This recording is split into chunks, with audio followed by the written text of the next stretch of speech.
How persuasion happens. What's this really about? Discussions tend to fall into one or two buckets. There are some conversations where people signal they are in practical mindset. They want to solve a problem or think through an idea.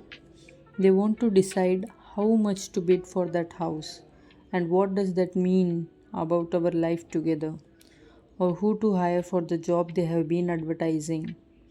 And do we actually need another employee? These discussions calls for analysis and clear-headed reasoning. Psychologists refer to this kind of thinking as the logic of costs and benefits. When people embrace logical reasoning and practical calculations, when they agree that rational decisions making is the most persuasive method for making a choice together, they are agreeing to contrast potential cost with hoped for benefits. But in some other, what's this really about conversations? The aim is different. Sometimes people want to make choices together that might not align with logic and reason. They want to explore topics beyond cold rationality. They want to apply their compassion, talk about values, discuss matters of right and wrong in making joint decisions. They want to draw on their experiences, even if they don't completely overlap with the situation at hand. In this kind of conversation, facts are less persuasive. If someone says something about their feelings, their partner doesn't start debating with them. Instead, they sympathize, laugh, share a sense of outrage or pride. In general, in these kind of discussions, we make decisions not by analyzing costs and benefits, but instead by looking to our past experiences and asking ourselves, what does someone like me usually do in a situation like this? We are applying what psychologists call the logic of similarities. This kind of logic is important because without it, we wouldn't feel much compassion. When someone describes sadness or disappointment, or know how to diffuse a tense situation, or tell if someone is serious or kidding, this logic tells us what to empathize. What kind of logic are we using? The logic of cost and benefits, the logic of similarities. These two kind of logic exist side by side within our brains, but they are often contradictory or mutually exclusive.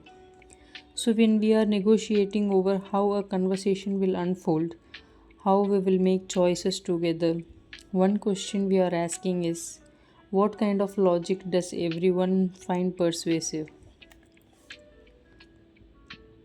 For Dr. Heyday, understanding the difference between the practical logic of costs and benefits and the empathetic logic of similarities was critical. Some patients came in with analytical questions and asked for data. They were clearly in a practical analytical mindset, and so he knew they would be persuaded through evidence, studies, and data. Is this a practical discussion? Lean into data and reasoning. But other patients told Ehadai stories about their past and their anxieties. They talked about their values and beliefs. These patients were in an empathetic mindset. So Ehadai knew he needed to persuade them through compassion and stories.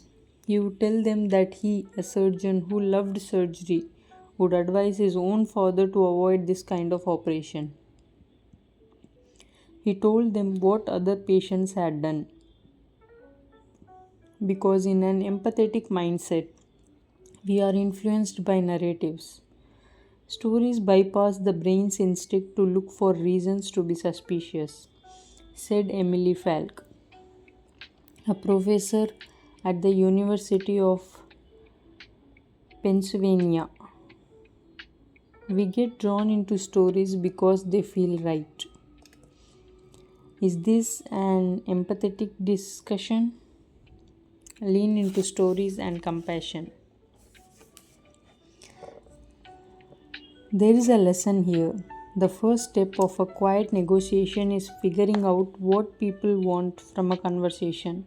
The second step is determining how we are going to make choices together. And that means deciding if this is a rational conversation or an empathetic one. Are we going to make decisions through analysis and reasons or through empathy and narratives?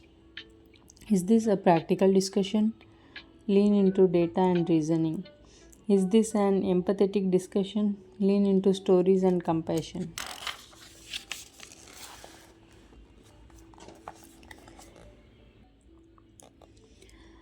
It's easy to get this wrong. In fact, I have gotten it wrong many times. When one of my cousins started telling me about wild conspiracy theories, mattress stories, or money laundering frauds, I tried to convince him he was mistaken by using data and facts. Actually, most of them are publicly traded, so you can see their finances online. Then I was surprised when he said that I had been brainwashed.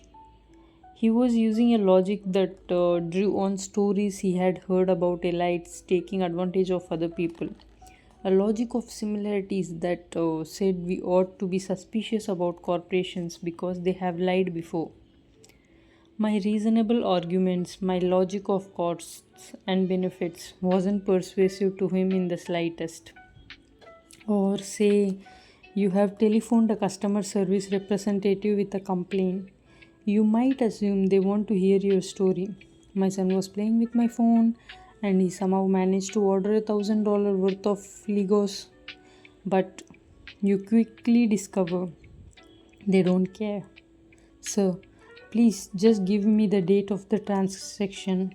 They don't need the backstory. They are in a practical mindset and just want to find a solution and move on to the next call. When John Bolly heard these fellow jurors telling stories about their lives and talking about concepts like justice and ethics, he sensed that some of them were looking for a conversation that went beyond analysis and reasoning. They were in an empathetic frame of mind. Bolly responded by talking about how it would feel to carry a gun, imagining what Leroy Reed was thinking. He started telling stories. He handled it almost like it was this sacramental thing. These weren't profound or elaborate stories, just wisps of a narrative, but it's enough to prompt others to start imagining what it's like to be read, to start telling tales of their own. We can't even say one juror comments that he knew how to use a gun. Bolly has shifted, even so slightly, how he is speaking and the logic he is using, and that is enough to convince his fellow jurors that this conversation isn't done. The negotiation concludes. The jurors have been in the room for a little over an hour when one suggests it's time for a formal vote. Each person scribbles their verdict on a piece of paper. The foreperson tallies them. Opinions have changed. They are now at 9 votes to acquit, 3 to convict. But a verdict, of course, must be unanimous. Anything else triggers a mistrial. Studies of jury deliberations indicate that moments such as this, when a small group has verbally committed to a specific verdict, are perilous. Once people like Carl and the fourth person stake a strong claim to guilt, it's difficult for them to change their minds. All it takes is one adamant juror, certain the accused should go to jail, for a mistrial to occur.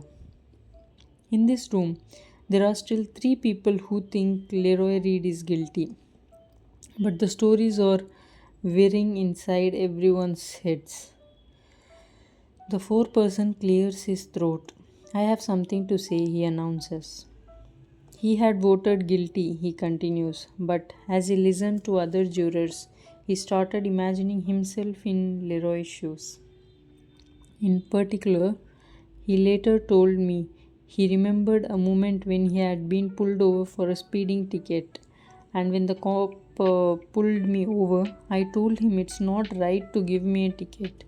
It's not justice because I wasn't putting anyone else at risk by going a few miles over the speed limit.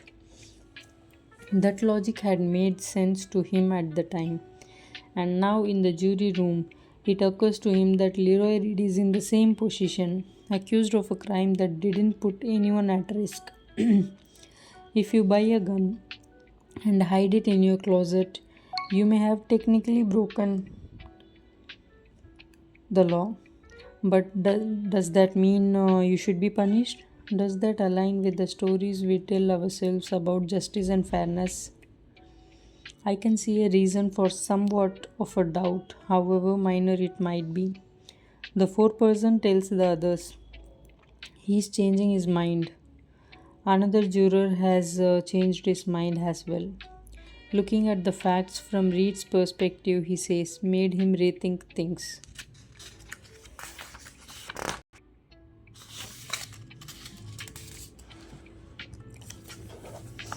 Sometimes the stories we hear are enough to help us see a situation through someone else's eyes, to empathize and reconsider. At other times, disassociate reason wins the day. But we can only make decisions together if we all agree on which kind of logic is most persuasive. Once we are aligned, our mind becomes more open to what others have to say.